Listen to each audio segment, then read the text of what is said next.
everybody? How you doing? It's your boy Dusty over here on the West Coast. One more time, San Jose, California. Hope it's beautiful where you are, because it's a beautiful time here. Gorgeous day. You get the truck smog today. There goes more money. But, you know, we gotta get it done. Gotta get it done. Gotta be an adult. But with us tonight is a comic genius. He is Tony. Oh, hey everybody. Hey Tony. You know what? How do you say your last name? Because I think I'm saying Fleecs. Fleece. Yeah, like wool. Fleece like wool. I've been calling it Fleecs. A lot of people do. The C is silent. Ah, Fleece. Mr. Fleece. Yeah. Tony Fleece is with us. How are you doing today? I'm great, man. Thank you. How's everything over there? It's a beautiful day. Good. It's a beautiful day in paradise. Well, I'm very excited to be here. Oh, thanks for coming, man. I know you. That picture, that's one of my least fat pictures. The drawing is not super great, but I look okay, so that's what's important. Are you kidding me? That's awesome. That's like Twilight Sparkle all over the place.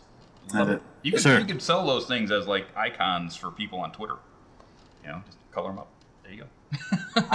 If I didn't have other work to do, I would totally do. That's what I'm going to do when I hit the skids. Yeah. I'm going to start selling Twitter icons. There you go. You're busy today. I mean, geez, you've done work all day, and you've got stuff to do tonight before you leave tomorrow. Yeah, well, I'm heading to Comic-Con on tomorrow night. Mm-hmm. My girlfriend lives down in San Diego, so I'm heading down there to stay with her tomorrow night, and then Comic-Con's Wednesday, Thursday, Friday, Saturday, Sunday. It's a 5-day show now. Yeah, it's a 5-day show. It's probably going to be a 7-day show if they really wanted to. Yeah, if they had their way. That thing. But yeah, there's I've got Princess Celestia covers to do tonight, and I got to do a layout for issue 11 cover. What's issue 11 going to be? I guess it's going to be the first part of the new Katie and Andy story arc. They're doing the 2-part Big Mac thing in 10, and then 11 is the start of another 2-part arc. I think 2 or 3-part. Nice.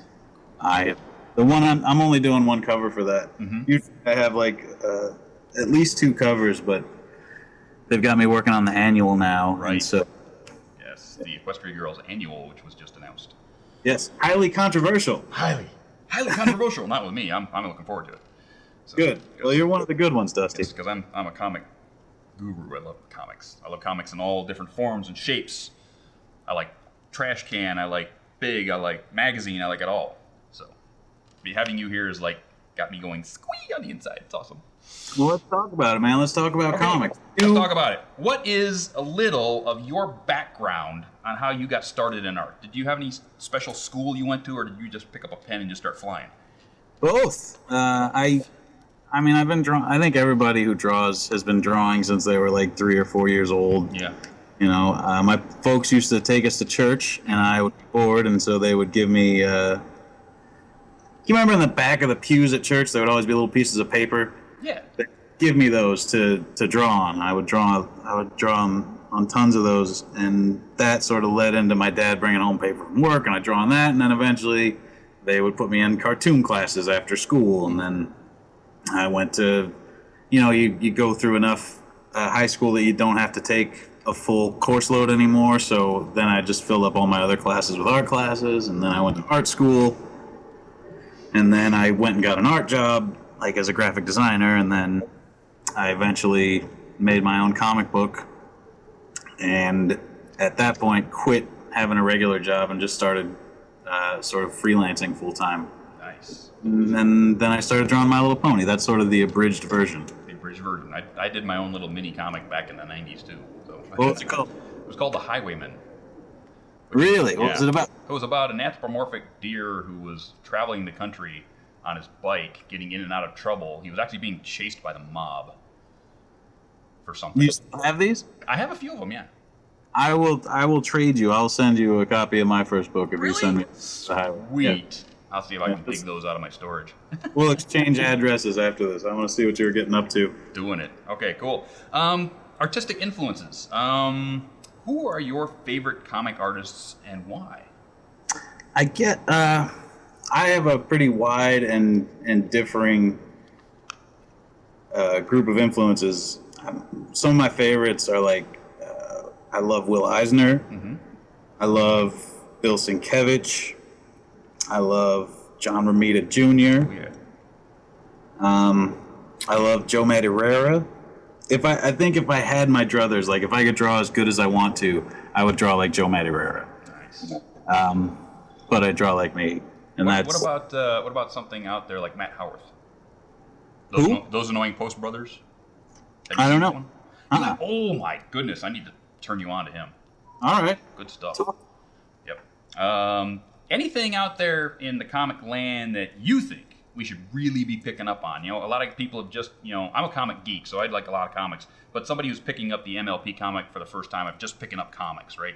So what is out there that you see that these people should also pick up, or at least look into?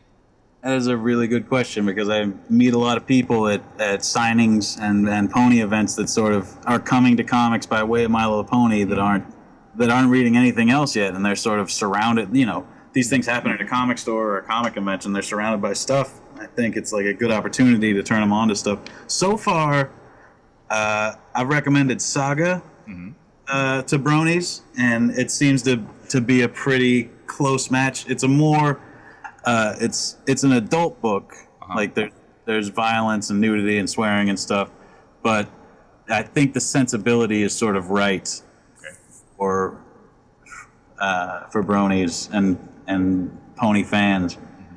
It's a sci-fi book, but it sort of takes place in this world where in this really strange and absurd universe. It's written by Brian K. Vaughan, who did Why the Last Man and Runaways, and it's drawn by this lady Fiona Staples, who's amazing. It's really good. It's called Saga. It's from Image Comics. Chew's really good also. It's also sort of adult, but more just in language and violence. But it's about a guy that is a detective who has superpowers. He can eat, like if he tastes an apple, he can tell you what orchard it was grown in and like who planted it. But also, if somebody's murdered, he could like take a bite of their finger and tell you who killed him, where he died, and why. It's called Chew. It's really good. Wow, interesting. I try to turn people on to Stan Sakai and Usagi Yojimbo as many times as I can, because it's awesome. It's amazing. Like he can tell story like nobody's business. Yeah, he's a storyteller amazing storyteller. Which comics did you read growing up? What influenced you as a comic? What were you reading? What was the young Tony Fleecs reading? I read a lot I sort of read, because I'm 34. So when I was a young teenager, about the age when you get into comics, was when the 90s boom happened, which in comics is sort of this derided period of time where people think that terrible comics were happening. And to be fair, terrible comics were happening. To be fair, Rob Liefeld. Yeah. Well, listen, I love Rob Liefeld, so that's but back then, guy couldn't draw an ankle to save his life. No, he still draws the same. I get it. I just love him. Yeah. That's just me. But yeah, I mean, that's the sort of stuff I was reading. I liked X-Force. I liked these X-Men, Spawn, and all that stuff. That's sort of what I came in reading, and I didn't really start to appreciate comics as something that has a writer as well until like Sin City happened, and then I got into Frank Miller and worked my way backwards through like Batman Year One and Dark Knight Returns, and then I sort of found that class of 1986, Watchmen and Mouse and everything that happened that year, and that sort of spit me out a different direction. Whereas now I'm interested in writers probably way more than I'm interested in artists. Yeah. Speaking of writers, I got over my shoulder here one of your pulp novel covers, which are really cool. Thanks. Tell me a bit about your pulp novel cover project. Well, I had a buddy who was going to shows and making a lot of money doing like 11 by 17 color prints of superheroes, and he had done sort of stuff that was classy enough that you could hang up inside. And that was the main thing, because when you're thinking about conventions, you've got a wide swath of people.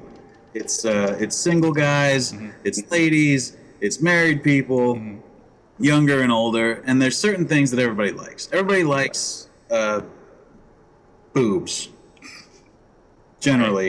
Okay.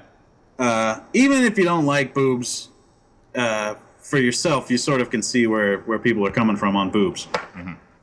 But, so you want to draw that. Yeah. But you don't want it to be tasteless. Correct. So you want to sort of class it up a little bit. What I found was I wanted to draw something and design something that a guy would want to buy if he liked sexy cartoons. Okay. And his wife would be okay with him bringing home and putting up somewhere. That's sort of the sweet spot. Nice. For me. So I love pulp novels. I like Raymond Chandler. I like the paintings of Robert McGinnis and Bob Peak and these sort of like 60s lifestyle illustrators. You know, like that's a lot of what my influences are too. And I wanted to sort of take all that and funnel it into something. So I sort of invented this. I didn't really invent it, but you know, it's a mashup. It's a world where instead of comic books, there were pulp novels, or instead of movies, there were pulp novels. And so I made like 16 of those. And when I go to shows, I sell them. And when I'm not at shows, I don't sell them. They're absolutely awesome. I mean, if you go to his site, guys, and check those out because they're really, really cool. If you're into like old school type comic book stuff and old school pulp novels, they're really, really neat. Really love them. Then that brings us now to IDW. IDW comes up to you and says, "Hey, Tony, we got this IP called My Little Pony. Would you like to work on it?" What's the first thing that goes through your mind? I say yes. First thing that goes through my mind. Yes. Now, what happened was I had been in talks with Bobby Curnow, who edits the My Little Pony books. Totally good guy. And he also edits Ninja Turtles and Godzilla and all these other books over there. And I had just been introduced to him and was sending him artwork periodically. And I was trying out for Teenage Mutant Ninja Turtles. Okay. And at the time they said, like, Nickelodeon says this is too cartoony for Ninja Turtles, which is fine. I don't really like. Some people think that's offensive, but I have no problem with that. Like, I draw cartoony. I'm a cartoonist, so that's fine. But that meant I didn't get that job, so I sort of had to chill out for a while. And then when they started talking to Hasbro about doing My Little Pony, Bobby came to me and said, "Could you do like a sample piece for us to show Hasbro that this is what our comics might look like?" So I knocked one of those out. Anytime I talk with these kind of guys, I try to do it as fast as possible because I'm not only showing them that I can do what they want me to draw, I'm also showing them that I can do it really fast, which is a benefit, and it can sort of get me in trouble sometimes where I'll take on too much in too short a time. Anyway, I knocked it out really fast, and then I didn't hear anything for a while, and in the interim, they got the job, or the license, that is, and Katie and Andy got hired to do the main book. Right. They sold 100,000 copies, and then they came back to me and said, like, "Hey, we're doing a ton of these covers. Would you like to work on covers?" And that's how it sort of started. Yeah, because I have a lot of your covers. I've done a lot of covers. I think I've done over 60 covers at this point. Yeah, it's hard to get them all, especially when you've got the double jetpack Larrys. Yeah, they ain't. They are not affordable. They are not affordable. No, they're like 20. They just send them to me, so I have them. Yeah. God. Just mine. I don't have all of everyone's. Dang. I love the Cheerly Big Mac one you did with the Greek outfits. Thanks, but I did that for you. I had a feeling that you might dig that. I dug that hard, buddy. I think I did it right after the Los Angeles thing. Where we met. So that guy would probably be into this. Sweet. You're welcome. Put it up over my shoulder here in just a second. Yeah, there it is. Loved it. It was tough because I'd already done an Applejack, and I knew that the story was going to be about Big Mac, so I had to sort of figure out who I was going to pair him with. So I figured you'd dig it if it was Shirley. Oh, absolutely. Dug it, man. Thank you very much, because I got to pick that one up. It's the only one of the ones I don't have yet, but I'm going to get it. Here's one. Here's a screwball for you. As an artist and a writer, because you do write comics, and you've done interior, you've done whole books. Do you ever get a script that you just want to go, dude, really? It's like, dude, really? We're gonna go in this direction? Like, do you ever want to just like rewrite something before you draw it? And have you ever done that and not told them? I've never done that and not told them. Okay. I don't really. With scripts that I get sent, usually if I'm collaborating, like I do on My Little Pony, I'm getting paid, and so I generally am just like, okay, well, this sounds good. If there's something where I can see an easy way to make the story better, I'll usually reach out to the editor or to the writer and say like, hey, what about this? But I don't really get too upset about it. Right. I generally will just say like, maybe we could do this, or if I drew it this way, it would probably make this easier to understand or more clear. My secret is I don't know. I know more about My Little Pony than any of my friends. Okay. But I know much less about My Little Pony than any pony fan. So if the scripts come in and they have there's like pony problems, like character problems, I wouldn't catch it. Okay. So I just draw it like it says in the script. But I do also do my research where if it says this has got this character, then I'll YouTube up the episodes that have that character and sort of get familiar with it. Okay. Or like with the Equestria Girls annual, they sent me the Equestria Girls and I watched that. Right. So now I know what's up with Equestria Girls. Cool. I actually don't have a copy of the Rainbow Dash micro series yet. I have to get that. It's out for months, man. What's going on? No, but here's a page over my shoulder. The way you drew the rainboom was awesome. Oh, thanks. I loved it. It's like I've got this big Rainbow Dash on my shoulder, on my my bicep. I'm going, God, I gotta incorporate that somewhere. It was to sort of do the static version of that. Because in the show it works so well as an animated piece, but to figure like what a graphic version of it is, it was sort of tough to come up with. I got to do the double Sonic Rainboom in later in the issue. Spoilers. Ooh, spoilers. No spoilers. In comic art, I've seen a lot of your stuff, and I saw you at the convention, and you do almost everything in pen and ink on paper, analog style. A lot of my friends work in digital, who actually do work in the industry. So do you see, being on the inside, more and more and more and more comic companies want you to work in digital? Is it faster for them? And do you see like what you do going away, in your career time? Well, what I do, I do most of what I do digitally. On My Little Pony. Okay. When I was at the show, I can do commissions and stuff like that in pen and ink and with markers and stuff. But the piece you got up there, I mean, that's all Photoshop, except for the line art, which I do in pen and ink, mainly just so that I have something like an artifact that I can sell or that I can hold on to or give to somebody as a gift. If I was really serious about being fast, I could probably shave another couple days off of an issue if I just did it all digitally. Okay. But as it stands right now, I turn in a finished product to the to IDW. Some of the other guys that do covers do fully traditional, either with markers or with paint. I know Stephanie Bashima does like a gouache thing, right? And Andy Price does sort of like a mix of inks and markers. So they're like doing a completely traditional piece and scanning that and turning it in, which I have a suspicion they're just doing because they want like a way more expensive piece of original art to sell. Oh, there you go. Because it seems like it would take forever, but they do these beautiful, fully finished pieces, and I am more on the side of just cranking them out. So I do my stuff digitally as far as colors and finishes, and that way I can do like 2 in a day if I really, really have to. Nice. Which is what I'm doing today. What you're doing right after the show.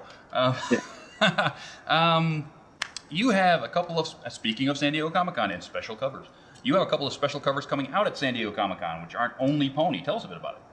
Oh yeah. Well, like I said, I do a lot of the covers for My Little Pony, so they hit me up a couple of months ago and asked me to do one that was like an Abbey Road / Comic-Con / Ponies match, which would be their Comic-Con exclusive, which it turns out is like the Diamond Comics IDW My Little Pony Comic-Con exclusive. So IDW has one that's got vinyl scratch, the big vinyl scratch head that you've seen. That's Andy's. You get that at the IDW booth. Okay. Mine is the Beatles looking one, and that's a Diamond booth. Everybody has like their own exclusives that you get wherever. Right. So at the Diamond booth, you get one of 5,000 San Diego Comic-Con exclusive number 9 covers, and I think it has the additional 8 pages. I won't know what it's like, what it's about until I see it in person, because I just turn the stuff in, and then they'll send it to me, and I'll be like, oh, okay, this is what it is. But the 8 pages is going to be sort of prequel stuff for the Equestria Girls Annual. Nice.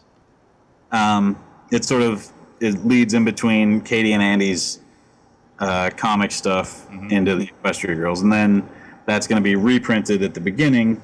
I think at the beginning. I don't. Like I say, I'll just turn my stuff in, and then those other things.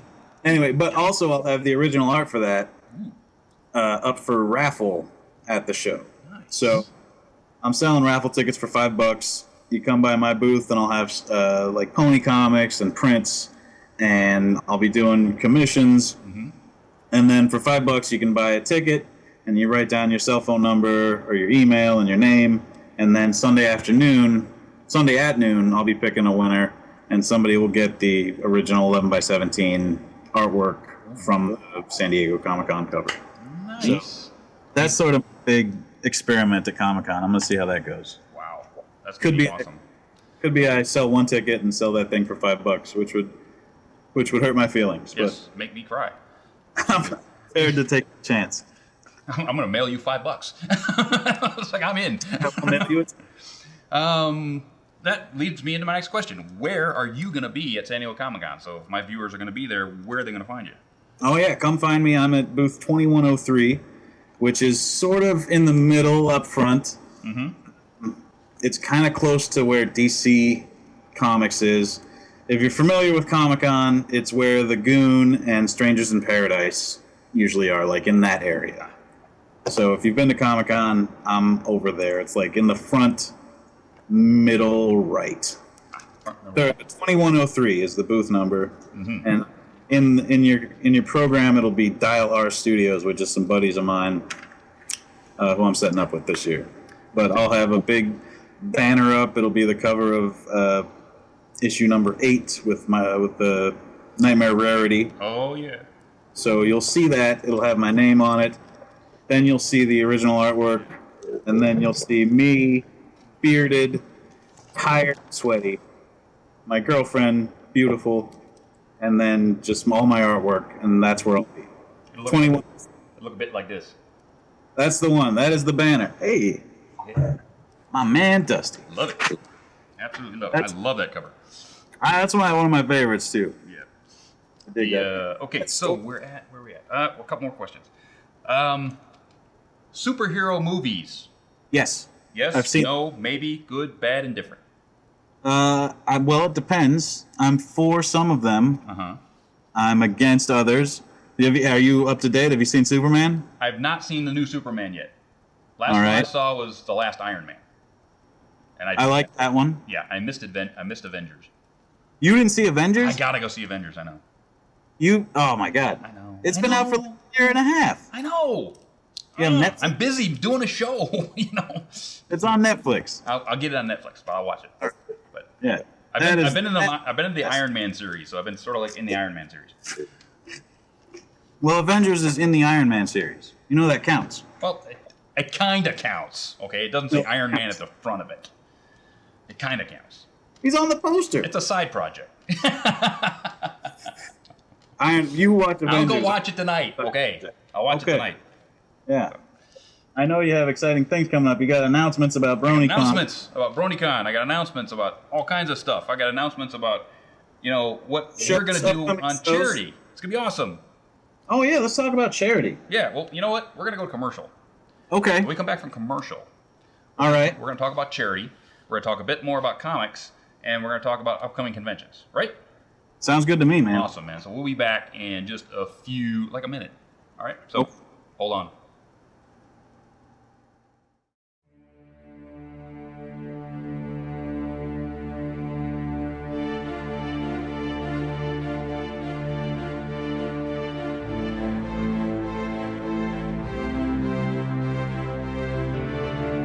From a skilled hand, chaos becomes harmony. Design becomes art. Dreams become reality.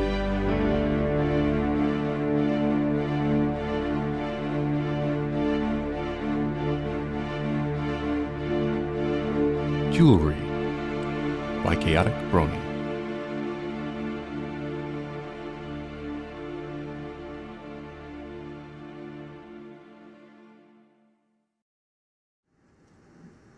Was this jewelry? That's Chaotic Brony Jewelry. Chaotic Brony Jewelry. And everybody knows Chaotic. He's awesome. He's a friend of the program, and he makes all that jewelry by hand from scratch. Awesome. Give the URL one more time. URL is chaoticbrony at deviantart.com. Fantastic. Go check that out. And we're back, and we're going to go through convention updates. Convention updates really quick. Guess what? BronyCAN is coming up really, really fast, like 2 weeks. Oh my goodness, it's coming up. And you know what? I got... Look at this. I have an announcement, a press release right here from the good people at BronyCAN. Let's see what this says. I wonder if I should keep this for later. Nope. We're going to do it right now. One, registration ends... Pre-registration ends tonight at midnight Eastern, 9 p.m. Pacific, which is only like 3.5 hours from now. So, if you're going to get registered, you need to do it tonight. If you don't wait in that long line con that's going to be happening there, because they've already got 5,000 plus pre-reg. Huge numbers. So, you want to get this done. So, here is the press release. Guess who's coming now? Guess who's going to show up now?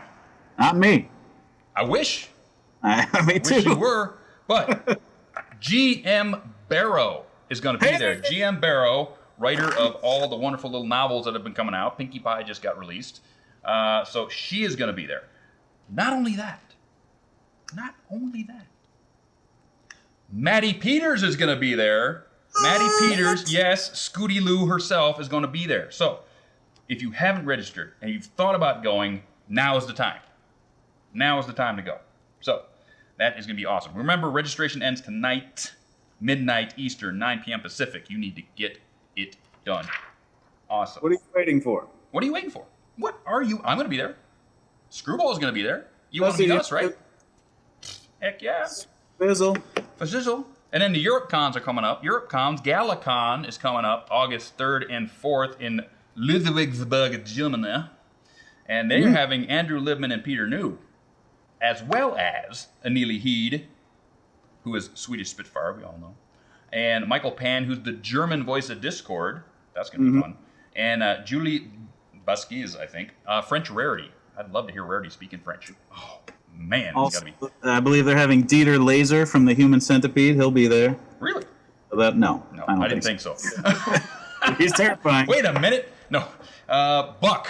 Buck is coming up after that, August 23rd, 25th, Manchester, UK. Cindy Morrow, and they announced Michelle Krieber 2 weeks ago, so they are awesome. They're going to have a huge music show, Living Tombstone, Acoustic Brony, Glaze, General Mumble, many more. Check out their website for that. My appearances, I will be at BronyCAN along with Screwball, but after that, I'm going to be at Sac Brony Expo, September 14th. That's a Saturday, one-day event. I'll be there with Apple Cider and Bronyville. And Canterlot Con in Toronto, November 16th and 17th. I'll be there with Arena Chan, DJ Midley, Jesse Nowak, Hot Diggity Demon, and Beam Pegasus 5, who's a really great DJ. He'll be there too. So, yes, and if any convention, anybody out there wants me to pimp something, their convention, send me a message at dusty@manlysbrony.com, and I'll get you into the list. And with that... I'm going to do my conventions real quick then. Okay, do it right now. Comic-Con, we just talked about. Absolutely. Tony Fleecs at San Diego Comic-Con, booth 2103. That's this Wednesday through Sunday in San Diego. If you don't have a ticket yet, you're screwed. Get on it. But if you're going to be there, come see me, 2103. I'll have all kinds of pony stuff. And then I'll be at the IDW booth a couple of times, and that'll be signings there. That'll be crazy. And then I'll be at the Hasbro IDW panel on Saturday, I think, talking about Equestria Girls Annual and all kinds of stuff. Check out my website for all the details, fleecedesign.com or Tony Fleecs at blogspot.com. After San Diego Comic-Con, let's see here, August 4th is Stockton Con in Stockton, where you can get your Stockton Con variant My Little Pony cover by me and Heather, the colorist. Pinkie Pie at Stockton Con, which is the most obscure convention variant cover I think that there will ever be. But I like those guys at Stockton Con. I'm pretty psyched that they had me do the cover, and psyched about going to that show. And then after that, I've got a signing at Jeffrey's Comics in Los Angeles on the 17th of August. My cousin Rachel's wedding on Friday the 30th of August. And let's see, after that, Cincy Con in Cincinnati, the 6th, 7th, and 8th of September. And that'll also be Katie Cook and Andy Price and me and a bunch of comic book artists in Cincinnati. Check that out at cincycon.com. Awesome. When do you have time to work on anything? During the week. On the plane. And also I just don't sleep. And and don't sleep and on the plane. Yeah. I can see it now. And with that, we're into charity. Let's do this. We got excitement today in Big the charity things. section. So, one, we're doing a redraw. We're doing a redraw for Brenda Critchlow because the gentleman who won that disappeared. Can't find him. Didn't contact me. He's not on manliestbrony.com. He did not register on manliestbrony.com, which is part of what you need to do so I can find you. So, redraw for Brenda Critchlow stuff. So I got a hat full of names. Right here. Oh, that's the wrong hat. I got two hats going here. So, 2 hats, 2 drawings. So here is for the Brenda Critchlow stuff. This name right here. Who we got? Mr. Jason Nguyen. Jason, you get the Brenda Critchlow prize pack, which is right here. Congratulations. With the Brenda Critchlow poster signing, you get also the Pinkie Pie variant of Hot Topics comic. You get a Zakora blind bags, and you get a set of socks. All in a Hot Topic bag. So that is you all day long. All day long. So, we're done with Brenda. We go next to Seattle Children's Hospital. And you guys pulled it out. Pulled it out of the fire. Because on Tuesday we had nothing. We were dragging. We had like $140. Dragging. And I put out the call to Bronies. And I said, hey, you know, the kids need your latte money more than you need a latte. And you all pulled through. You pulled through so hard, $1,100. Hey. In like 5 days. $1,100. Give yourself a nice round of applause because that is awesome. That also puts us as a group at over $10,000 for charity in the last 6 months. Oh my goodness. Awesome. Awesome, gang. Awesome. So. Children should not drink lattes, by the way. No, they shouldn't actually. They'd be bouncing off the walls. So, for that right here. We know what we got in that one, right? So we got all that stuff over there and a box of Season 2 cards. The box of Season 2 cards also available. So that's this bunch of names right here in this hat. So we're going to shake that up just a little bit more and pick a name. This one right here. Laura Lee Winter. Laura Lee, you win. So I know Laura Lee. We met at Everfree Northwest and it was awesome. So Laura, she's a sweetheart. She is a sweetheart. She actually dressed up like a Wonderbolt and was so cute, hanging around with Snowflake. And you win that. So I'm going to put that over there with that stuff so I remember that you won that. Now we get rid of these names. Put my hat on my head. There we go. Now, we move to Tony. Tony. Hey. Tell us a bit about your charity. Today, we're playing for my charity, the Hero Initiative, which takes care of older and sicker comic book creators. Mm-hmm. Basically, when you make comic books, what you don't have is health insurance or a 401k or a retirement plan. I'm just saying, that's me right now. Mm-hmm. A lot of guys that sort of came first, they didn't have that either. The people that created the comic books that you loved, now old and sick, or young and sick, and they need a little help. So the Hero Initiative is a great charity. It's run by my buddy Jim, and what they do is they raise money to take care of these guys that made the comics that we love so much as they are getting on in years. You know, if you got to go to the doctor, that ain't Cost cheap. money. Over where Screwball's at, free is what we're told. Not here. But not here. Canadian comic creators, they don't need a Hero Initiative. But here in the United States of America, Hero Initiative provides health care and help for comic creators in need. So Absolutely, and they do need it. So this week we have for you, for a donation of $5 or more. Remember, go to manlysbrony.com, register on my site, then register on take the link, register on that site so I know who you are and how to get a hold of you. Then give you money. Anything over $5. $5 is all you need, but anything over $5 is awesome. We do have a Rarities Generosity Hall of Fame on the Manly's Brony website.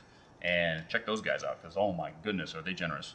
So, for this, I have one derpy knit cap.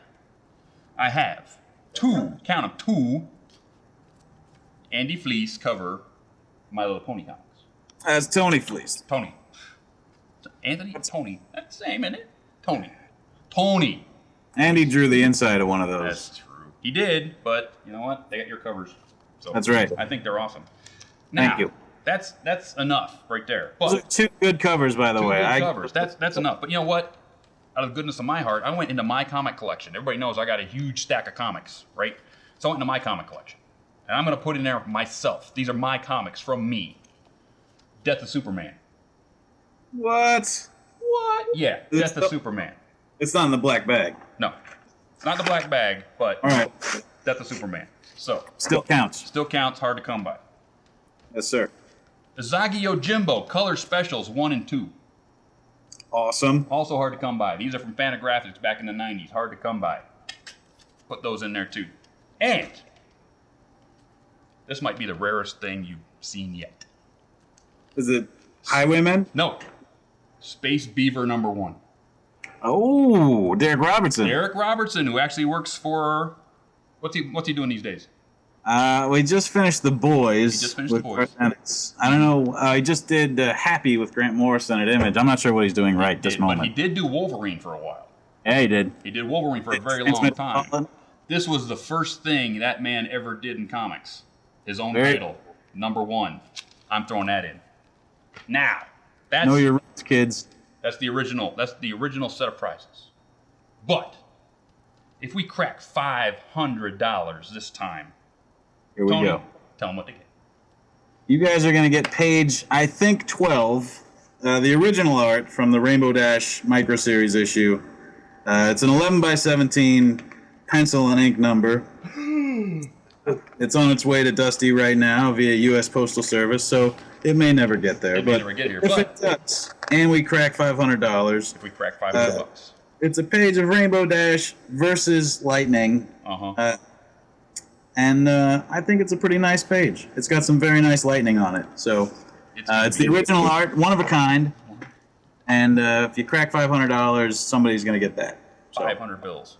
We did so awesome on the last one. 5 bills is going to be nothing. Easy. No problem. You know what? That's going to be in my hands for a week, and I'm going to smile on it, and I'm going to put it up on the wall. I'm going to drool on it, and then I'm going to send it to you because I know you're going to crack 500 bills, and it's only going to be in my possession for a week. I appreciate it. I'm going to cry because I have to send it to somebody else. But you get it. So get over there to manlysbrony.com and click, and then go and do your thing because I know you get to do your thing. You're awesome people. Screwball.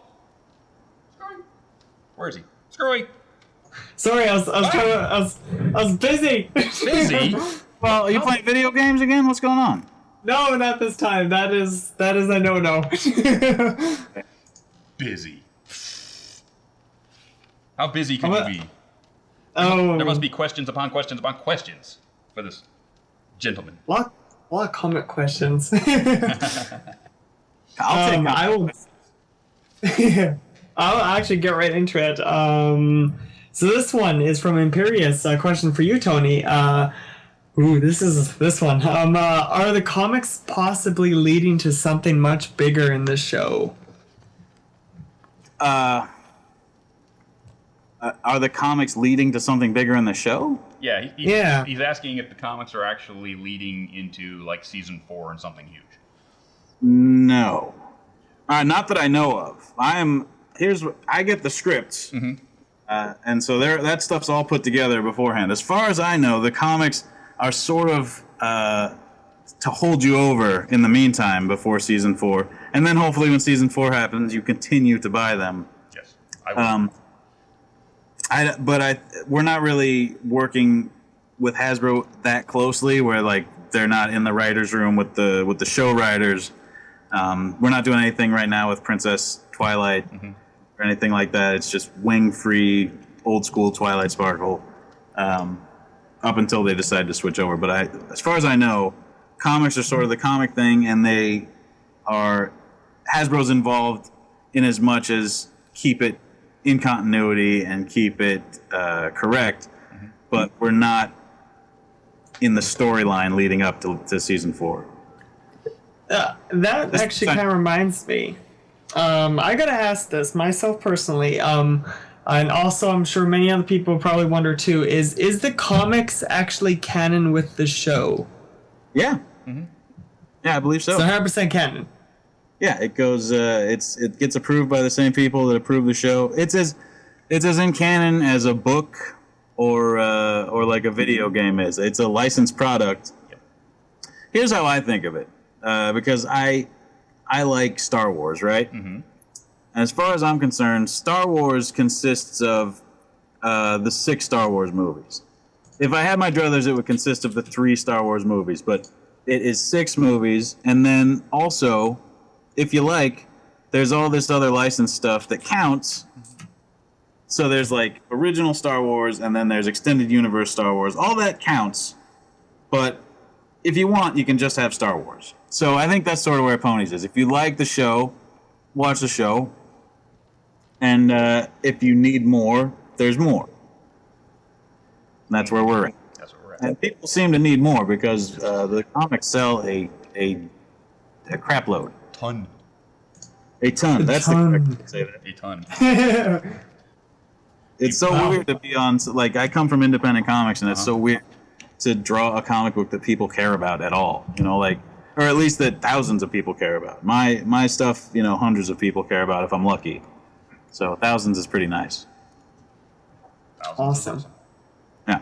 That's for sure. So this one is from Bot117. Question for all: what is your favorite favorite book, comic, and or fan fiction that you have read in the past? Ever? Yeah. Ever. Wow. That's a tough question. It is. There's a lot of good stuff out there. You guys go first. I'll be thinking. Everybody knows that, you know, I'm an Ozagi Yojimbo fanatic. I love the book all the way back to the start. In fact, I have Albedo number 2 with the very first Ozagi Yojimbo in it. So Hey. yes, that's about this is about $500 in my hand, people. But yeah, I'm Stan Sakai freak. Anything he does at all, if I can lay my hands on it and can afford it, I buy it. So. Well, I guess my favorite comic book is Powers, which is a comic book about detectives who investigate superhero murder cases. That's from Marvel Comic Icon. It's written by this dude, Brian Michael Bendis, who's like a famous comic book writer. And drawn by this guy, Mike Oeming, who's also a super excellent comic book artist. That's probably my favorite comic. My favorite book? Oh yeah, we didn't even talk about my Ninja Turtle. I know. We'll talk about that in a minute. Yeah. I really like Perry. by Stephen King. That book is sweet. I don't know what my favorite book is. I find myself rereading the same books over and over, and I have a growing stack of new books that I need to read. So. Well, I used to be a huge Tom Clancy fan. I read that all the time back in school, but since I went out and I really had the chance, I just got this enormous bookshelf of Tom Clancy books.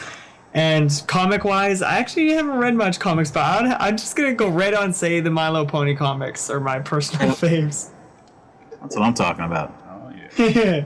Treasury edition. That thing's awesome. This thing is huge, dude.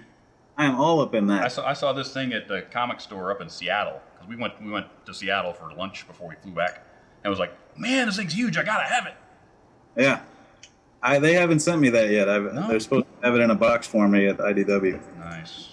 Oh, you know what else is a great book, and I don't think this connects with My Little Pony at all, but there's this author called Lawrence Block, who I love, who does mystery novels, and that's me. Yep. But he did a book called When the Sacred Gin Mill Closes that is a super awesome detective novel that I recommend. Mm-hmm. So, if you're watching My Little Pony and you're waiting for season 4 to start, I would recommend When the Sacred Gin Mill Closes. I drew the knees wrong on that. The internet had me. Oh, it's kind of... Pony knees go backwards. Yeah. I do it right now. Those are my first ones, actually. That's my first cover. Yeah, it's cool. I love seeing them so big. Like huge. Yeah, it is pretty cool. I think it's almost original size. Almost. So when the original shows up in the mail, it'll be a little bit bigger than that. Ooh. All right, questions. Hit me. Do it. Questions. So this one is from Gavin Japp. Question for you, Tony. What was your first Comic-Con like? It was weird. I didn't go to a Comic-Con until I had already started. I was working on my first comic book by the time I went to a Comic-Con, so I was sort of already doing comics professionally in sort of like the lowest form that you could be, where I was writing and drawing my own book. But I went to Comic-Con in Chicago, and I met people, and there was already an internet, so it was easy to meet people and sort of have people that you knew already from online, and it was cool. Like, it's intimidating, especially just going to Comic-Con. Luckily, I had a couple of friends from the comic store that I shopped at, and they wanted to go too, so it wasn't as scary as just going on your own, which I've had to do a couple times as a professional, where, you know, you're the only one going to a thing and you just got to jump on a plane by yourself and go get a hotel by yourself. That's sort of intimidating, but Comic-Con's cool, especially if you got somebody to go with. Bronies have got like a good internet community too, right? Like, it's an inviting situation, the conventions, right? Oh yeah, everyone's invited. Everyone loves being there. It's like a great big party. Yeah, it seemed like a really nice environment. I went to the Equestria LA show. Mm-hmm. It seemed like a real sort of like a togetherness, friendship being magic and whatnot situation. It's amazing. I went to Comic-Con in '94. That was the last one you were at? The last one I was at was '94. And I'm walking around because I got like a creator badge because I was doing my own comic at the time. And I'm just walking along and I see this elderly gentleman just sketching all by himself. And nobody's giving him the time of day. And I just catch a little bit of what he's drawing. It's like, that looked like Heckle and Jekyll. I turn to him and he's drawing Heckle and Jekyll.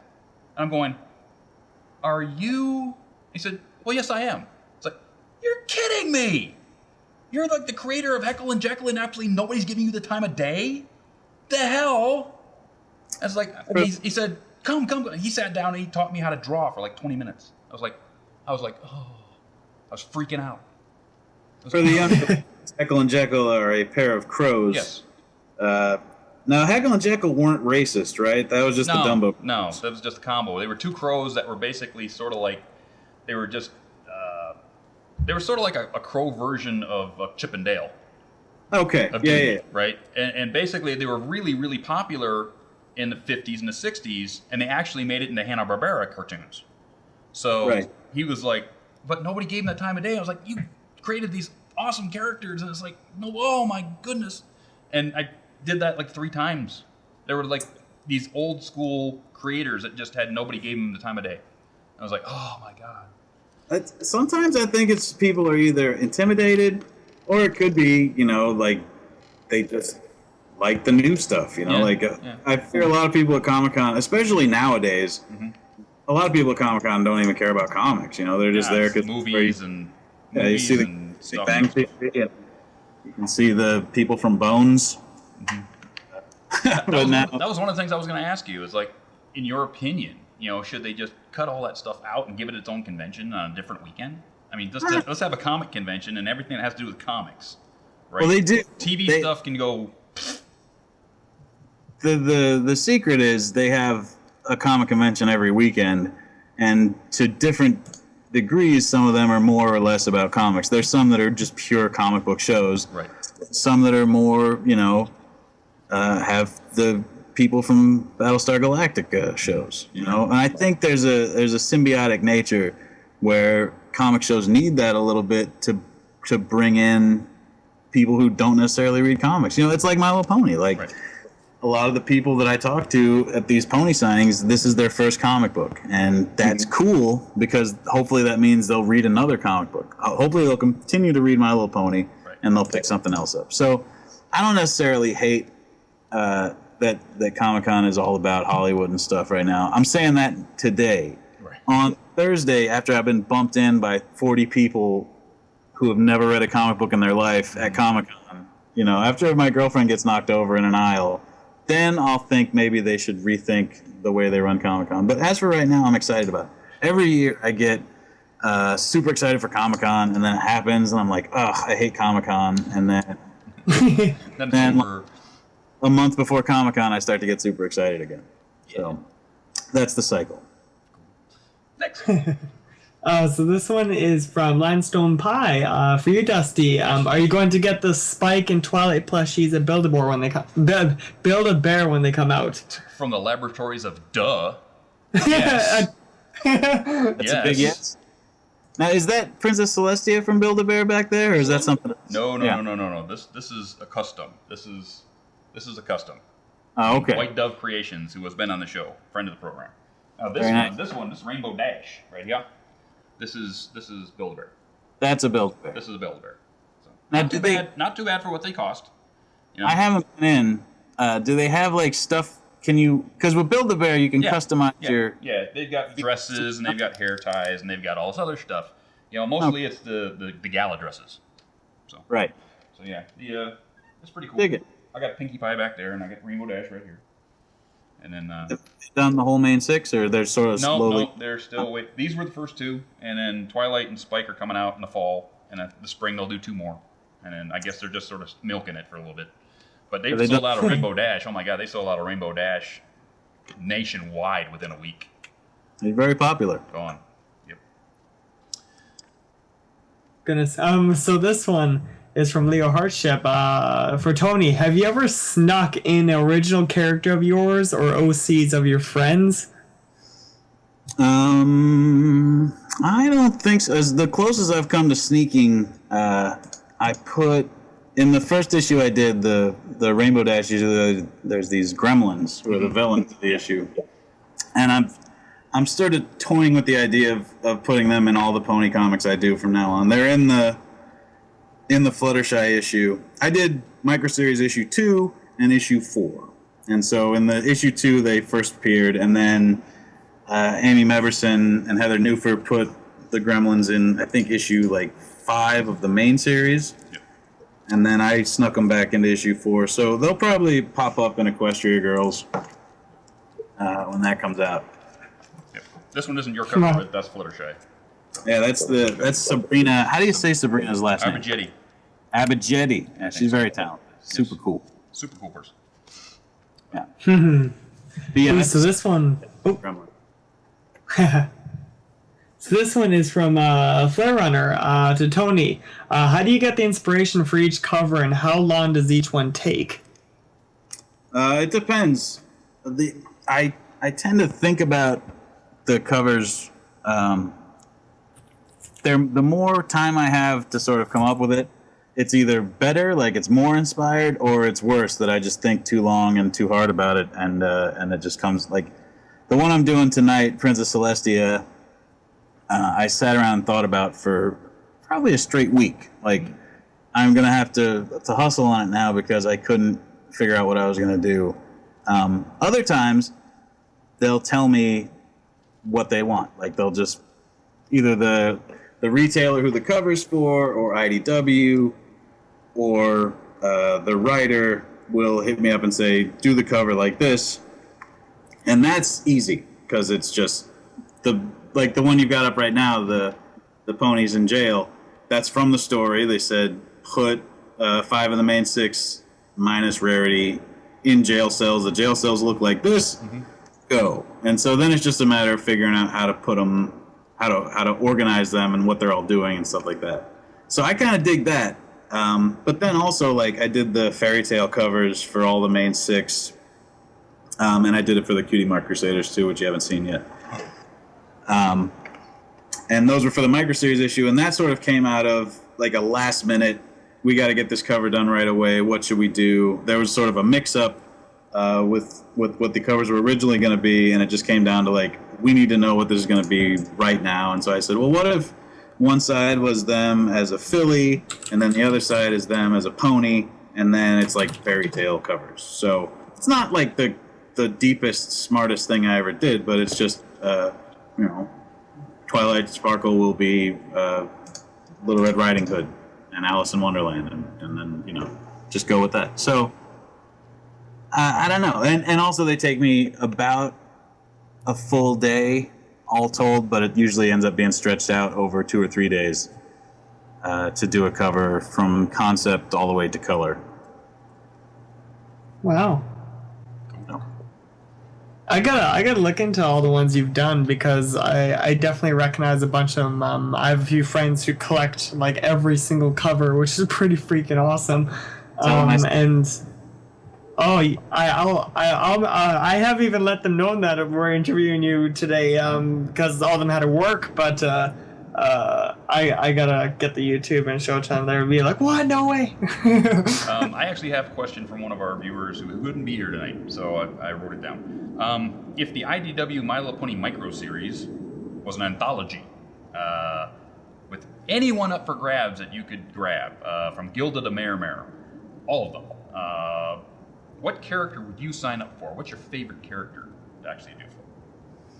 My favorite character to draw is Princess Celestia. I would like to do like a Princess Celestia Luna type story, or like a Luna when she was Nightmare Moon story. I actually like, that's my favorite to draw.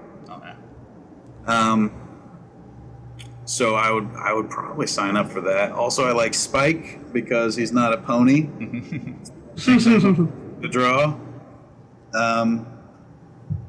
Yeah, I mean, I would probably sign up for Princess Celestia right off the bat. But Amy Meberson's doing that right now, and she's much better than me, so it's going to be super awesome looking. I'm way excited for that thing. She's great. Go Screwy. So also from Flare Runner, he just wants to ask, to Dusty and Screwy, are you hyped for BronyCAN? Duh. Yes. Well, what do you say is? Would you say something from the duh? Yeah, from the laboratories of duh. Yes. Yeah. That. 2 weeks. 2 weeks. Yep, 2 weeks. First weekend of August. So I'm flying into actually Washington D.C. and I got to take the train up to Baltimore, and then get to my hotel room. So it's gonna be a bit of a trip, but we'll make it. Not a problem. I went to Baltimore Con last year, yeah. And I'm not going to go back this year because they have it on the same weekend as a different show I'm doing, and I'm really bummed out because I like Baltimore a lot. Yeah, I was born in Baltimore. I haven't been to Baltimore. I did New York, of course, last year. It was in Secaucus, New Jersey last year. So I just popped over on the bus and walked around Manhattan for a while. Saw my buddy in Brooklyn. It was cool. And now it's like first time to Baltimore, so it's gonna be awesome. Wow. Next. I haven't been that far over either. So this one is from I hope I say your name right, Zane. I hope that's right. To all, what is your favorite MLP comic cover? That's tough because there's a ton of them. Yeah. That's tough. I think that if you want to go with a series of favorite covers, I think it's all of the superhero main six that Tony did. It's like just inspired. Loved it. Yeah, those are tough. Especially Rainbow Dash, Applejack. You know, it's like Rainbow Dash has got this really great, colorful spandex superhero thing, and then you got Applejack playing Tonto. Yeah, pretty much. Yeah, I like that. She's sort of based on Danny Moonstar from the New Mutants. I don't know if you ever. Oh yeah, I was thought of that. Was she just called Moonstar? I think so. Anyway, yeah, it's sort of like a Native American theme. Because the other way to go is like cowboy, but I feel like everything's been done on that side. Yeah. Western character could also go Native American. My favorite covers, I really like Amy Meberson's stuff. Like she does some of my favorite stuff. I like the Breakfast Club looking cover she did for like number 5 or 6, where it's the main six and the Breakfast Club pose and Pinkie Pie popping down from the top corner. Oh yeah, that was cool. And then I really like Stephanie Bushima's covers. Any of them that she does, she always does super nice work, and she does fully painted stuff. So I'm a big fan. Yeah, that's Amy's stuff right there. So cool. Wow. I can't even think offhand. There's just too damn many. The correct answer then is just my covers. Yeah, there you go. The correct answer is like all your like covers. Well, honestly, I'm gonna have I don't have time to pull it up, but I remember, I believe it was yours, the ones with Shining. He's like wearing his full armor, and it sort of seems like all the ground is breaking around him and that sort of thing. Yeah, Shining armor and Kate. I just love those sort of badass looking ones. I don't know. I shouldn't even be saying ass, but is ass yeah. Does that count? Maybe. I think when you say badass, it takes away the cursiness of the word ass. Just say bad. Just say bad flank. Bad flank. There we go. And call it good. Speaking of bad flank, this one. That's bad flank right there. Which one? Oh yeah. Yep. Those are. I like doing those. I like making up the armor. Oh yeah. It's sort of based on the armor that's in the show, but then I get to add some because it's sort of fantasy. It is awesome. They did a poll on EQD of like what clothing you think ponies are best suited in or something like that. And I would say armor. Socks won, but I think armor is the coolest thing ever. Yeah, socks is a big deal. What's that about? I don't know. I don't know either. One of the fan artists started drawing the ponies in socks in suggestive poses, and it just became a thing. I have to Google the ponies a lot for my job. I like when I have to draw something, I generally will just sort of make up a reference sheet. And it is a lot. There's a lot of filthy pony business on the internet. It's a wild scene. It's a wild scene. And we don't judge. But where do you guys stand on that? I don't judge. All right. I've told people that. I'm a very silent judger. Very silent. To the point of snapping, angry, but I hold myself back as best as I can. That's how I am. Is this the loudest your judgment has ever been? Pretty much. Right yeah, now? Actually, this would be my loudest. Have I taken us down a path that we should move away from? Yeah, we're moving on. Okay. It's turning into drama fast. I judge no one. I'm just saying I have to see it a lot for my job, and it seems like I should get hazard pay. Sometimes. Oof. Is all I'm saying. You should be hazard pay. let's talk, because while we're talking about Brony stuff, Yeah, do it. the Equestria girls, you guys are into it. Oh yeah.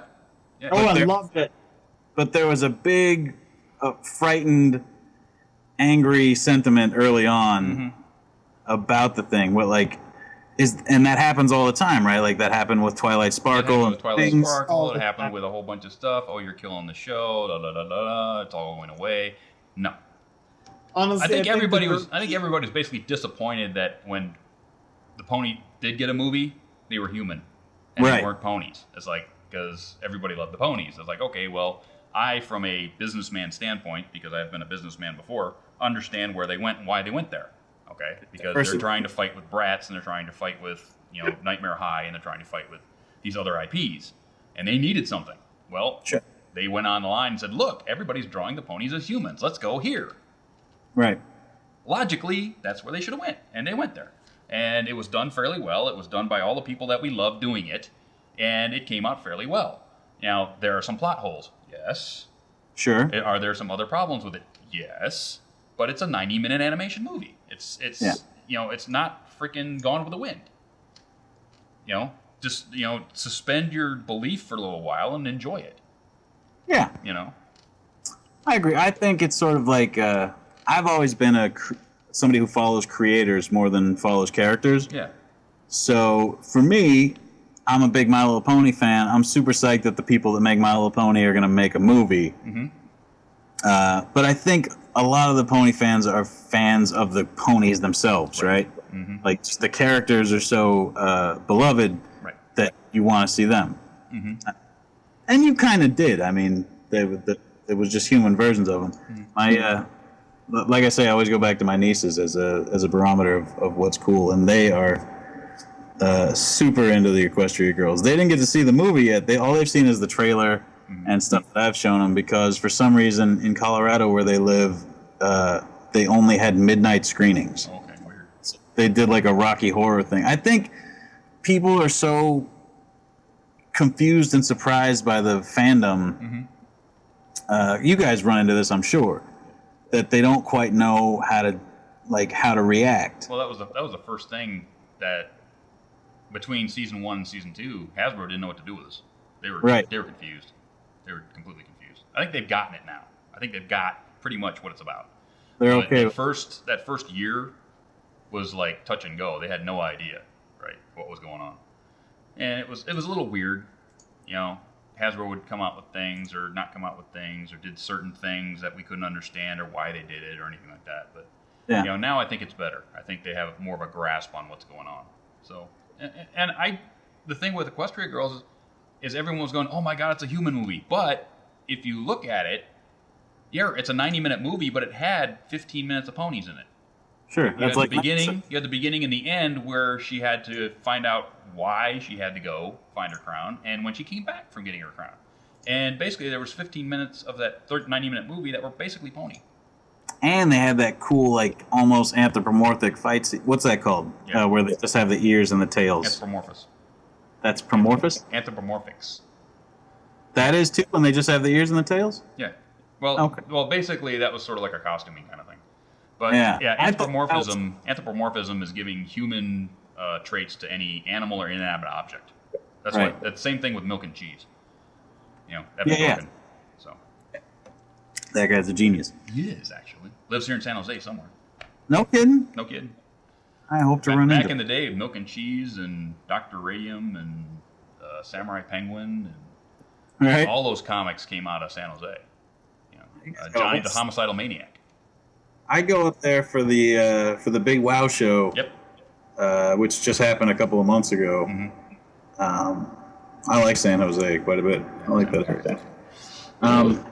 But yeah, it's weird that people see that there's this fan base, and the movie theater thing was just wild to me, because I think they heard that. Once you hear that about My Little Pony, that's all you can think about. Yeah. Because people come up to me when they hear that that's what I work on, and they're like, "Oh man, you hear about these bronies?" And I'm like, "Yeah, well, they're cool. Like, they're nice guys.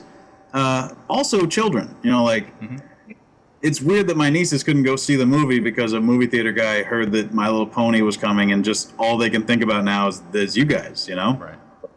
Just because it's like it surprises people. Mm-hmm. You know, it's like when you have a friend and you find out something about them that's different. That's all you can think about for a while. Yeah. And I think that's where My Little Pony's at with some people right now, where they think about My Little Pony and they just think about bronies. That's a lot of the times that's what I get asked. I think it'll calm down. When I went to my showing, plenty of families, plenty of little kids. Everybody had a great time. They were singing in the theater.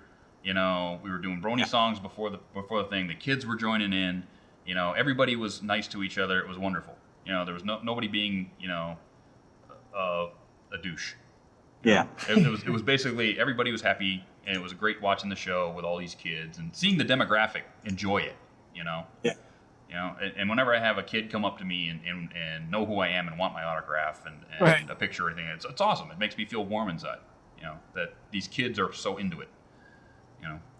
Well, I'm very excited about my nieces getting to see it because, like I said, I dug it, and I know they're going to freak out for it because they love My Little Pony and they also love teenage girls. You know, they're 6 and 7 years old. Like, girls that age love teenage girls. Yep. So it just makes sense, I think. I dig it. And I'm excited to not have to draw pony legs for pages. I have the hands. Go Screwy. I know that, is it September 1st is when Equestria Girls is going to air on the Hub, I think they said. September 1st, air on the Hub. So. I'll put something tonight. Set the DVR. Oh, I gotta watch that again. It was so good. Question Screwy, grab some. So this one's from Ryoichi. I screwed up. You know I'm feeling at this. Hey Dusty, greetings from Finland. First off, I want to say thank you for being awesome. Okay. For my question, do you have your 90s comics stored somewhere, and can we see it someday? Well, yeah, they're in my room. I just showed you some of them. I'm giving away some of them. So some of these are my stock from my boxes upstairs. So in my bedroom is where they live. So what are we talking? Like how many boxes? Oh, let's see. 1, 2, 3, 4, 5 long, 4 short. Okay. Full. Yeah, that's kind of a collection. Yeah. So it's not bad. You know, I actually tapered off buying books for a while. From Detroit when? I moved from Detroit in '99. So you had to bring those. Oh yeah. Yeah. They've traveled all over the country with me. Chance to move with. Yeah. So I've got Conan. I've got Lobo. I've got Spawn. I've got Outlanders. I've got Tales from the Universe. I've got Critters. I've got Zagio Jimbo. I've got the titles I've got huge. I mean, black and white titles from way back. Samurai Penguin. Space Beaver, you know, everything from the black and white era of the 80s that I really liked, I still have. So I didn't want to get rid of them. I still got them. I've got Teenage Mutant Ninja Turtles from the 90s. I've got, you know, this Teenage Mutant Ninja Turtles right here, which is an original, you know, back from the 80s. This was actually drawn by Eastman and Laird. I mean, this is rare. So I've got a lot of that kind of stuff. It's just all upstairs. Oh, I did a Ninja Turtles cover. You did. That's gonna be the special at San Diego, right? That's at Comic-Con also at the Diamond booth. Also limited to 5,000, just like my My Little Pony cover. They let me draw the Ninja Turtles. Now that they're doing a cartoon, I'm not too cartoony anymore. So I got to draw a Ninja Turtles cover, and it was a hoot. I like drawing guys. Sweet. So this one is from James Justice! What? He is our resident superhero of the program. Sweet. Comes every week. He can manipulate cornflakes with his mind. Oh my God. Well, I'm so excited. Absolutely. So what does James want to know this week? For you, Tony, from me, he says, what comic book illustrators inspire you to start drawing? Well, I said a few already, but I'll say some more.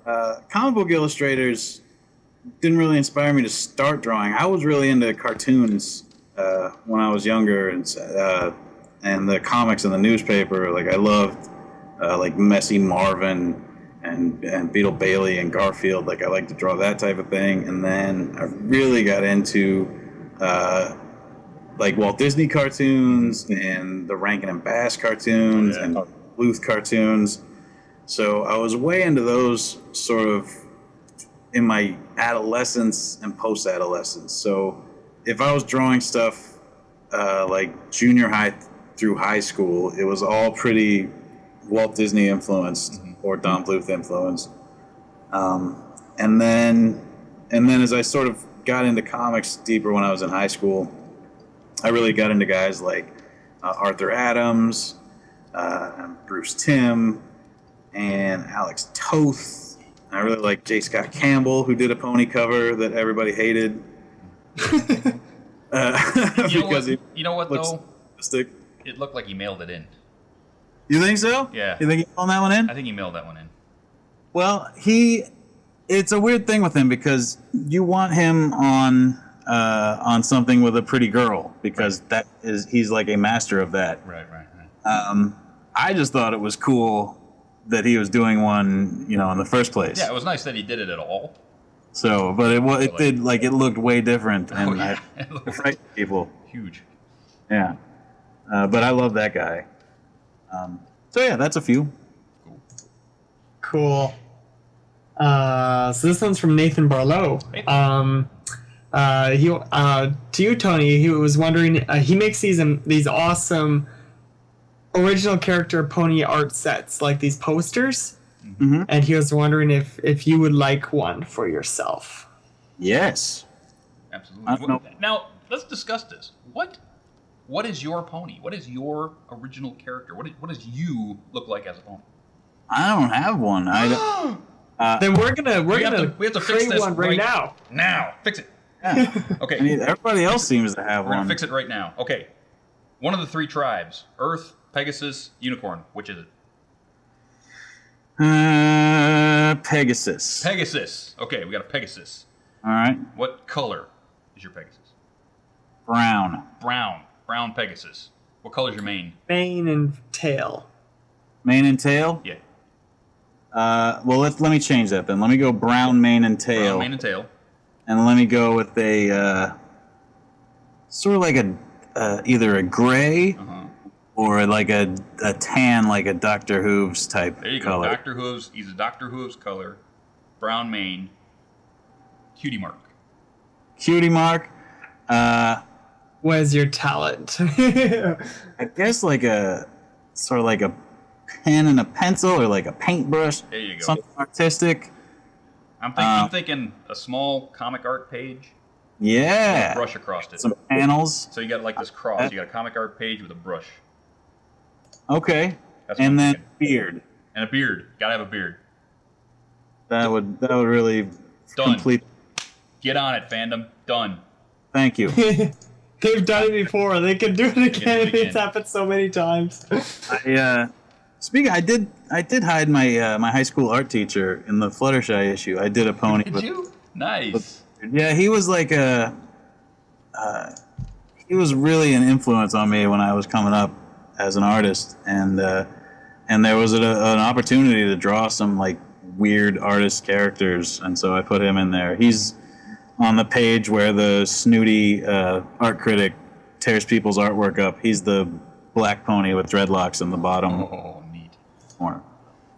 That's my art teacher. That's an OC that I put in. Nice. I try to forget my high school art teacher. He was so bad. Really? One that I hated at first, and later on I came to be okay with her. But then my main high school art teacher was amazing. Like, he was a great guy. He would show us movies and stuff, but like he showed us Eraserhead when I was in the 10th grade, which sort of blew my mind. He was just really he's a great artist, and he just had to have a job for 40 years or whatever. So he was a teacher. My art teacher was kind of like the opposite. We had like a substitute art teacher, and she was just freaking awesome. And then the main art teacher was more focused on study of the art sort of thing, instead of actually drawing. So I was like, please, I just want to paint and stuff, and just stop lecturing us.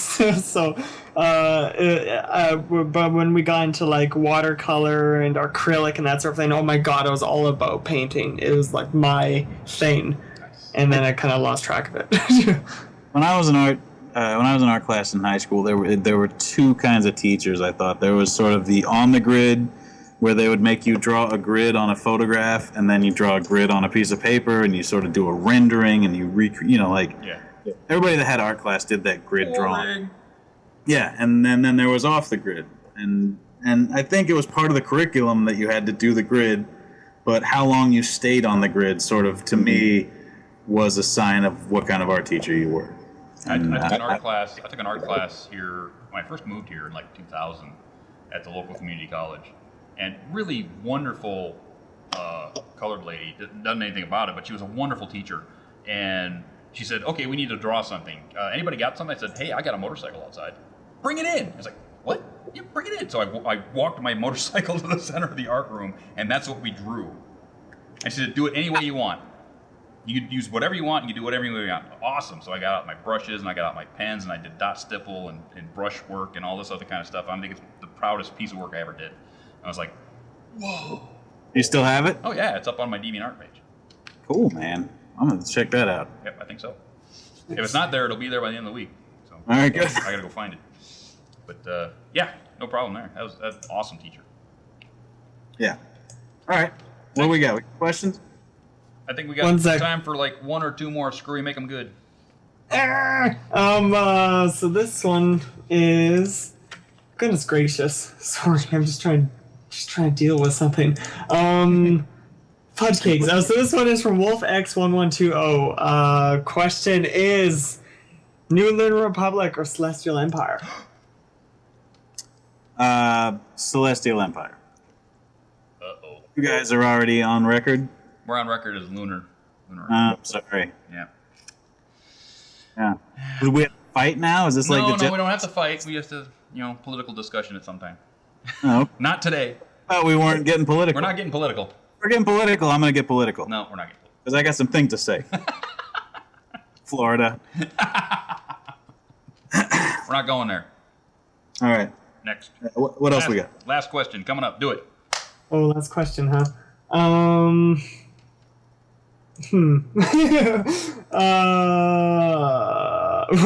can't bring this one up. Oh my god. So this is from Kalo. Question for Tony. Kalo. Any chance for a future comic series starring DustyKatt and Screwball? Oh, come on. No. For it. Look, all I need is for them to call me and say, we're going to pay you to draw a blank, and I will do it. I am open to anything. Uh-huh. So I think all we need to do is contact IDW and Hasbro. Tell them we need DustyKatt and Screwball comics, and I'll draw them. There you go. Screwball's in the show, right? Screwball's in the show. So it's like, yeah, I'm not. Screwball, I can almost guarantee will be in comics. Yep. DustyKatt, I think we could probably work something out. We'll figure it out. Officially or unofficially. Yeah, we'll figure it out. Okay, shh, don't let Hasbro know. All right. But anyway, so we are now at the end of the program. Oh, man, I'm sad this is up. Sad. We're having so much fun. So I right now have the weekly call-out sheet of wonderful, original programming you out there can watch right here on Everfree Network every week. And we start out with this show Monday every other week. And then we go to QDR Crusaders Tuesdays, 5 p.m. Pacific, 8 p.m. Eastern. The CAC find the best art of this fandom has to offer and tells you why it is so good. I think they need to do something here on Tony. Coming up, CAC, I'm looking at you. So, KPNY is the new show, Wednesdays on the odd weeks at 5 p.m. Pacific, 8 p.m. Eastern. It's a radio drama where the ponies of Equestria figure us out. They now know about bronies. Oh, very nice. Figure that one out. Equestrian Inquirer is Wednesdays, bi-weekly, 6 p.m. Pacific, 9 p.m. Eastern, and it's the source of truth from Equestria, straight from the desk in Equestria. Into the Spotlight with Osaka Jack, Wednesdays, 7 p.m. Pacific, 10 p.m. Eastern, focuses on all those people in the fandom that are really great but don't quite get the spotlight they deserve. Osaka brings them to you. Sketchy Sounds live songcast is Thursdays, 2 p.m. Pacific, 5 p.m. Eastern, where Sketchy will do a 2-hour live acoustic set for you. anything you want, he'll play. Post my video with Jay Holler and BVids Thursdays, 5 p.m. Pacific, 8 p.m. Eastern, where they premiere video and animation, showcase, PMBs, interviews with guests, all that really great stuff. Brony Breakdown with Saber Spark and Paleo Thursdays, 7 p.m. Pacific, 10 p.m. Eastern. Saber Spark and Paleo dive headfirst into what's been going on in this fandom for a week, and they bring it all to you. Lunar Republic Takeover on the radio side, Fridays, 3 p.m. Pacific, 6 p.m. Eastern, where Nightmare Moon herself takes over this radio station and plays your requests all night long. So check that out. Mixology with DJ One Trick and DJ Midley. That is Saturdays, 5 p.m. Pacific, 8 p.m. Eastern. These two awesome DJs take over the stream and bend your ears with the great stuff, the tunes and the wubs. So check that out. Eastern Sounds with Frozen Sound. That's Saturdays, 11 a.m. Pacific, 5 p.m. Eastern. Just a 2-hour live mix of Brony dance, European style. It's that time, so that's beautiful for you guys in Europe can catch it at a reasonable hour. Saturday night songs with Michelle Krieber. Saturday nights at 7 p.m. Pacific, 10 p.m. Eastern. When the Krieber clan's got some time, they will come on and talk to you on everything they've got going on. Blue Screen Bronies, Sundays, 5 p.m. Pacific, 8 p.m. Eastern. The guys help you find all the great games out there, the gaming show. So check that out. They'll bring all the great games to you. Pegasisters Live, which is Sundays at 7 p.m. Pacific, 10 p.m. Eastern. Emily and her new partner, Tay, will bring you all the things that we do here on this show, but from Pegasisters' point of view. Welcome, Tay. Yes, welcome, Tay. Welcome to the club. We have jackets. So, all right. That is everything you get to watch right here on Everfree Network. Every week. It's a mouthful. That is a mouthful, man. Takes me forever to get through that every week. You guys got a lot going on. We got a lot going on, man. A lot. And with that, sadly, we're at the end of the program. Hold on, I'm going to promote stuff last. Do it. Come see me and all the other My Little Pony creators at Comic-Con. I will be at booth 2103, San Diego Comic-Con. That's this Wednesday through Sunday. I'll be at signings, 2 signings at the IDW booth. Check my website, fleecedesign.com or tonyfleece.blogspot.com. I'm on Twitter at Tony Fleece. I'm on Facebook. I'm on Tumblr, but I don't really know how that works, so I'm not really tumbling 100% yet. Comic-Con this week, and then the first show after that is Stockton Con, which will also have an exclusive Tony Fleece My Little Pony cover. Pick up the My Little Pony exclusive cover at Comic-Con at the Diamond booth, and come by, and for $5 buy your raffle ticket to win the original art from that. And donate to the Hero Initiative here on this fine program for your chance to win original art from the Rainbow Dash issue, which is in the mail right now on its way to Dusty's San Jose. Where I get to fondle it and touch it and look at it. It's awesome. And then pre-order copy of the Equestria Girls Annual, which I'll be drawing. So, and I start drawing that as soon as Comic-Con's over. So I'll be hustling on that starting next week. And with that, gentlemen and ladies, we're done. I want to send my thank yous to Everfree Network for giving me this show, Cowboy Dave for making us look so good on the YouTubes, Screwball, my man, Amy, my wonderful girlfriend, Cara DeWin for helping me do all of this stuff on the back end, Everfree Northwest for being such a great convention. We had such a great time last week. BronyCAN, which is going to be huge coming up real soon, and all of you out there for coming every time we have this show and make me look like an idiot. Because I make myself look like an idiot all the time. You don't have to come all the time. All the time. So, with that, thank you very much, Tony, for coming and spending some time with us. I know you're very busy.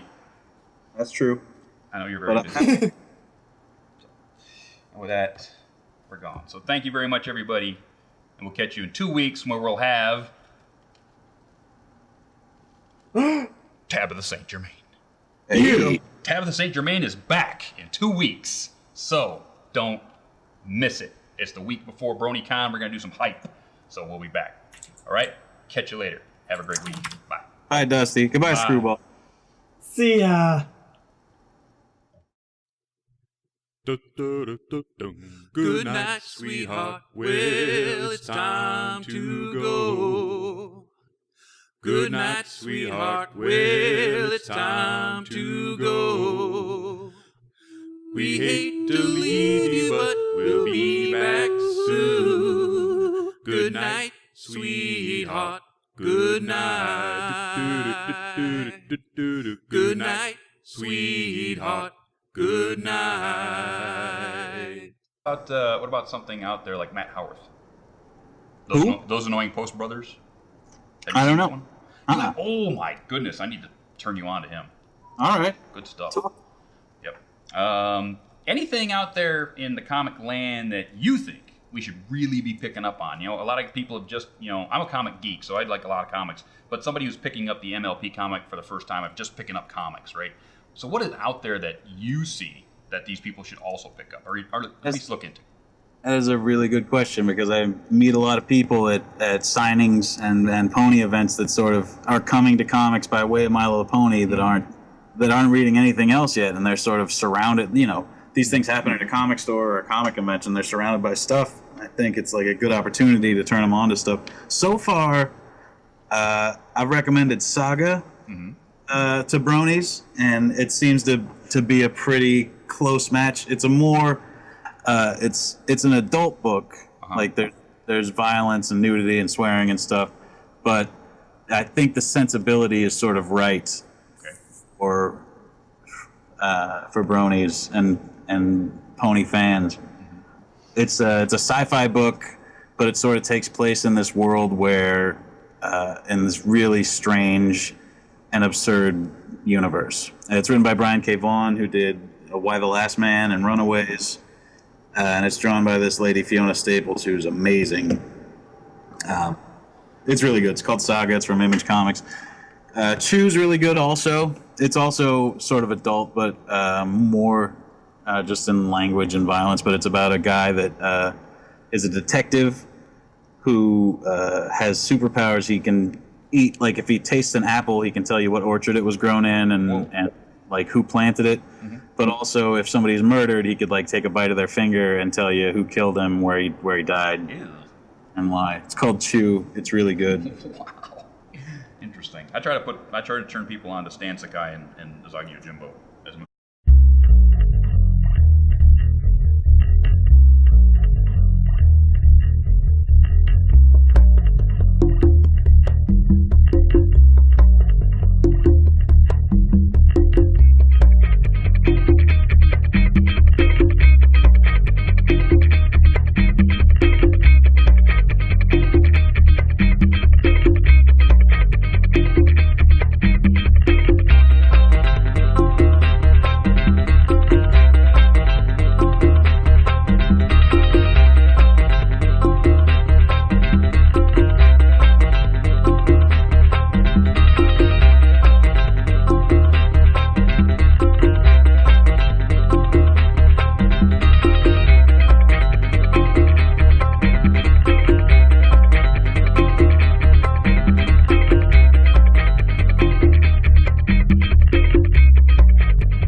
everybody! How you doing? It's your boy Dusty over here on the West Coast. One more time, San Jose, California.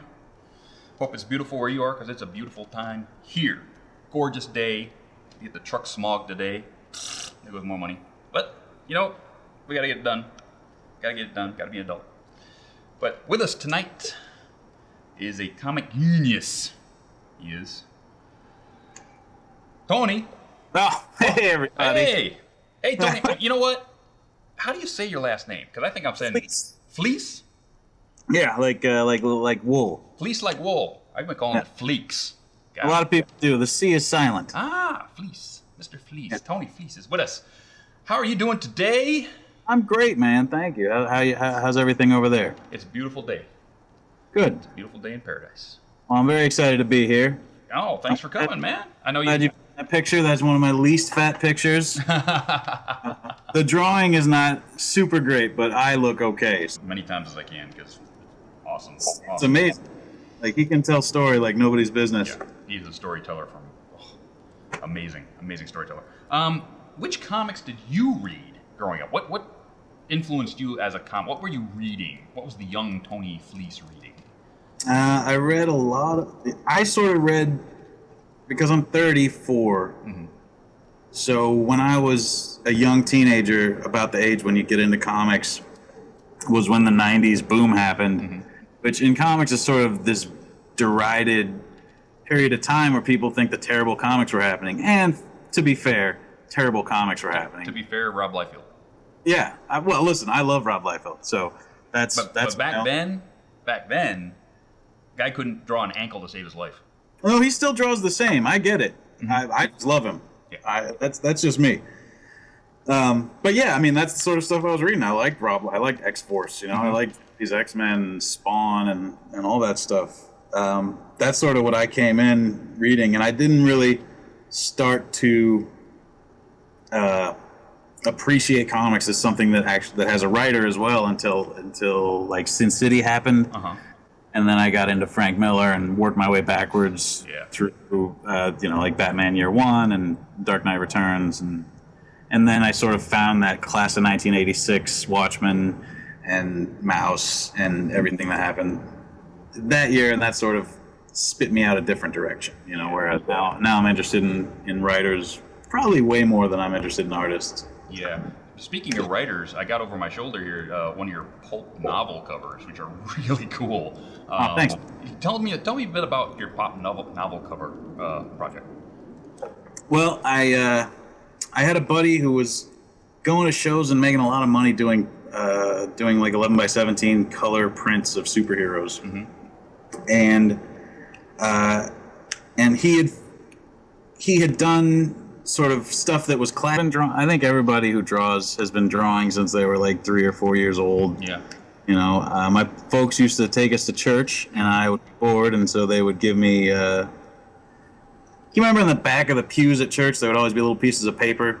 Yeah. They'd give me those to draw on. I would draw on tons of those, and that sort of led into my dad bringing home paper from work, and I draw on that, and then eventually they would put me in cartoon classes after school, and then I went to, you go through enough high school that you don't have to take a full course load anymore, so then I just filled up all my other classes with art classes, and then I went to art school, and then I went and got an art job, like as a graphic designer, and then I eventually made my own comic book, and at that point quit having a regular job and just started sort of freelancing full-time. Nice. And then I started drawing My Little Pony. That's sort of the abridged version. The abridged version. I did my own little mini comic back in the 90s, too. So What was it called? It was called The Highwayman. Really? What was it about? It was about an anthropomorphic deer who was traveling the country on his bike, getting in and out of trouble. He was actually being chased by the mob for something. You still have these? I have a few of them, yeah. I will trade you. I'll send you a copy of my first book if you send me the highway. Sweet. I'll see if I can dig those out of my storage. We'll exchange addresses after this. I want to see what you were getting up to. Doing it. Okay, cool. Artistic influences. Who are your favorite comic artists and why? I have a pretty wide and differing group of influences. Some of my favorites are like, I love Will Eisner. Mm-hmm. I love Bill Sienkiewicz. I love John Romita Jr. Oh, yeah. I love Joe Madureira. I think if I had my druthers, like if I could draw as good as I want to, I would draw like Joe Madureira. Nice. But I draw like me, and that's what's important. Are you kidding me? That's awesome. That's like Twilight Sparkle all over the place. Love it. You could sell those things as like icons for people on Twitter. Just color them up. There you go. If I didn't have other work to do, I would totally do. That's what I'm going to do when I hit the skids. Yeah. I'm going to start selling Twitter icons. There you go. You're busy today. I mean, geez, you've done work all day, and you've got stuff to do tonight before you leave tomorrow. Yeah, well, I'm heading to Comic-Con on tomorrow night. Mm-hmm. My girlfriend lives down in San Diego, so I'm heading down there to stay with her tomorrow night, and then Comic-Con's Wednesday, Thursday, Friday, Saturday, Sunday. It's a 5-day show now. Yeah, it's a 5-day show. It's probably going to be a 7-day show if they really wanted to. Yeah, if they had their way. That thing. But yeah, I've got Princess Celestia covers to do tonight, and I got to do a layout for issue 11 cover. What's issue 11 going to be? I guess it's going to be the first part of the new Katie and Andy story arc. They're doing the 2-part Big Mac thing in 10, and then 11 is the start of another 2-part arc. I think 2 or 3-part. Nice. I'm only doing one cover for that. Usually I have like at least 2 covers, but they've got me working on the annual now. Right. And so yes, the Equestria Girls Annual, which was just announced. yes, highly controversial. Highly controversial. Not with me. I'm looking forward to it. So, Good. Well, you're one of the good ones, Dusty. because I'm a comic guru. I love comics. I love comics in all different forms and shapes. I like trash can. I like big. I like magazine. I like it all. So having you here is like got me going squee on the inside. It's awesome. Well, let's talk about it, man. Let's talk about comics. Let's talk about it. What is a little of your background on how you got started in art? Did you have any special school you went to, or did you just pick up a pen and just start flying? Both. I mean, I've